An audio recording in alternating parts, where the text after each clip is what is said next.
Hey! In front of me is TCL NxtPaper 10s, and today I would like to show you how you can operate apps permissions on this tablet.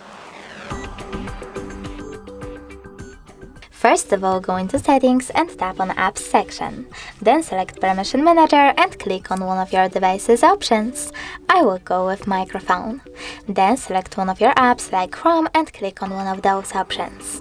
Allow only while using the app, ask every time, or don't allow. I will go with the first one, so when I go back, as you can see, Chrome just gained access to my device's microphone if I'm using this app. But you can always just pick any feature and then app that you are interested in, like Chrome. Now click on See All Chrome permissions instead and manage all of them only for this app from here. Thanks so much for watching. If you enjoyed this video, leave a like, comment, and don't forget to subscribe. Bye!